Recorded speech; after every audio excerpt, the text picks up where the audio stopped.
If your partner's injured and needs help abseiling off of the crag, then an assisted abseil is a good way to do that. The best way is to set up what we call a Y hang.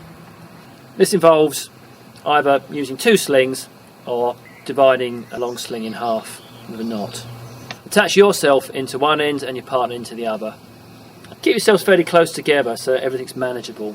For different sorts of ground, you might want to abseil down shoulder to shoulder. If you're dealing with someone who's unconscious, you might want them on a slightly shorter sling so they're above you. Or if you're abseiling in space, have them on a longer sling so they're dangling below you.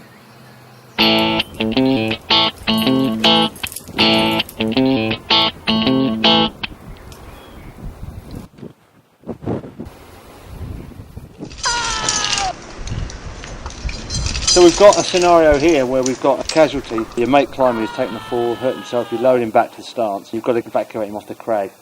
We can't make a mobile phone call, there's nobody else to shout, so I'm actually going to decide this time I'm going to get him off rather than leave him on the ledge. Get him down and then just go for help as quick as I can. It seems to be the best option. Clipped him into a sling into the main anchors. I've also clipped myself into the main anchors here, and I've got him on a little bit of a releasable sling so I can lower his weight back onto the whole business.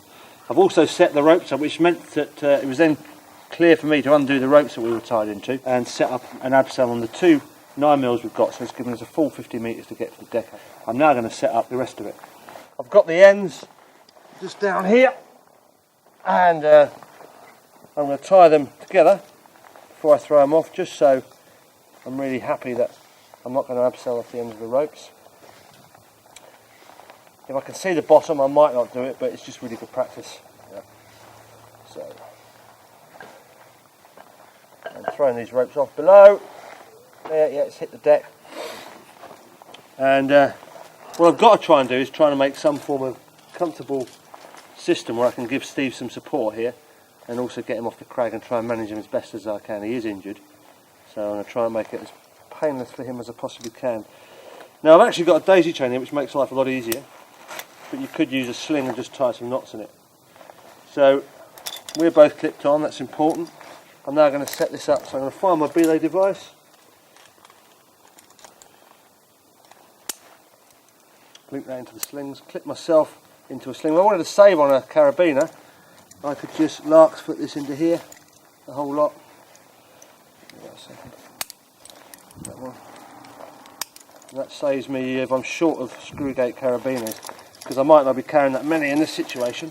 And I've got to decide with the cow's tail, it can give me an idea about the sort of height I want. Now I want to be lower than Steve, and Steve wants to be quite a lot higher on me so I can have him across my lap. You have to just mess around with this just to get the right sort of height on it. Because there's going to be 2 of us on the rope, I'm going to use the side of the belay device that creates the most friction for this particular device. Yeah, do that up. And now I'm going to have to work out where I'm going to clip Steve. He's a lot higher on me. So we could try a reasonably high one of these to start with. Yeah, bring him down a little bit on that, clip him in. There's obviously a priority here because he is injured, but with most of these self-rescue things, just take your time. You know, even if there is a state of urgency about the whole thing, you're going to be no good to anybody if you make a big mistake and it all goes pear-shaped. So because I want to give him some support here, I need another sling, make some form of little bordelier around him. Try and get this around his back. Yeah, bring this round here, under his arm.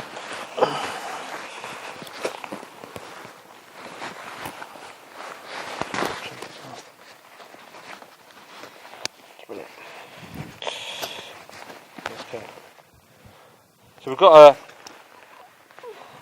a bordelier on Steve just to give him some support. You can just loop the 2 ends around and create one like with the carabiner here. Unfortunately, it doesn't move around a little bit. Depends how much clothing they've got on, but you can just about get one of these on with a sling. So we've got some form of chest support on him here. So what I don't want to end up is all the weight on the chest and nothing on the waist. So let's try that one to start with, and we can always tweak it a little bit. The most important thing is he's tied in to the main anchors here, and we'll see how we go with that. I've got to think about which side I'm going to have my auto block on, and because Steve's on my right here, I'm going to have to go around and put one on my left hand side. And then take this knot out. Feed that up so it's under tension. Got everything pretty much rigged. We might have to tweak a few things around. I want a quick draw ready at my harness so I can just pull him out a little bit. And I think what we're going to do now is we're going to load the system and see where we are as far as the adjustability goes of it. Because we've got a releasable sling up here and lower Steve onto the whole system and see where we stand. A little bit of a jerk there. Here we go. We're lowering him down onto it. It doesn't seem too bad. We might even go with that. So, pull all that through. I'm still got my quick draw on my harness, which I'm then going to clip into here. It could be a quick draw here because all this is doing is just pulling us out.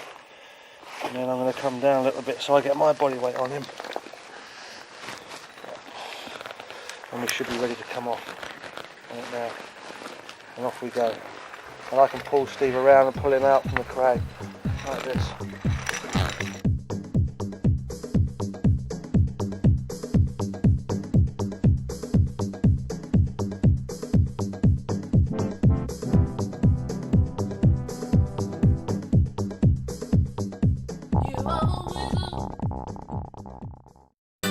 We've got an injured climber, which we've got to go and pick up. He's unable to climb. He's quite badly injured. He's injured his shoulder. He may have a head injury.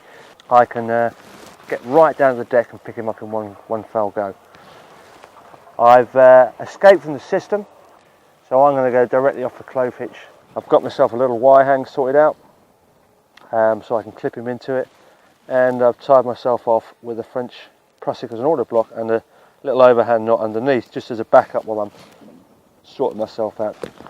Put a little knot at the end of the rope because we're going to be going down on this end, and I'm going to throw this off and make sure it hits the deck below. Trying not to knock anything down on him. Final check of my harness. Yeah, I've lark's footed into my abseil loop on my harness just to save a carabiner, and I'm pretty much ready to go. Undo my overhand knot. Yeah, and off I come. Just try and knock any loose stuff down on him.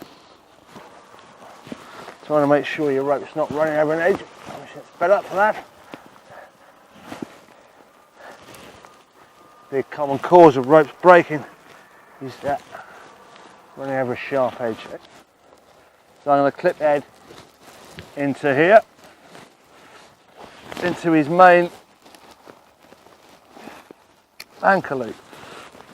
So I'm tying this off again because I've got an option here. I can either try and get him off this rope, there's various options of doing that, or I can just cut the rope if I am in a rush and it's really awkward to get him off here. So that's what we're going to do here. And cutting any rope, you want to take great care. It's pretty tight between me and Ed, but he will drop a little bit. All this is locked off. Yeah. And obviously when you're cutting ropes you want to make sure that you're very, very careful about how you do it. I tend to do it very slowly and I cut away from everything.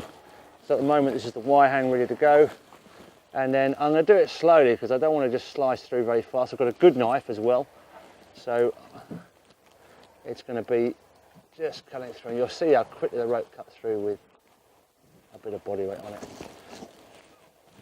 Yeah, that's fine. Job done. So Ed's now onto me. I'm going to put that knife away. I don't want to have that cutting anything else that I don't want to cut. I'm locked off on this knot, so I'm going to release that.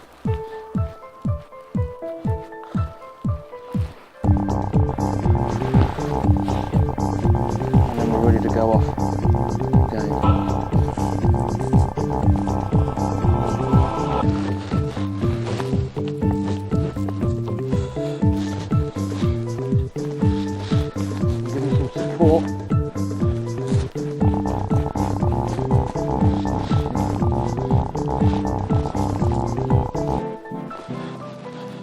And try and come a little bit low.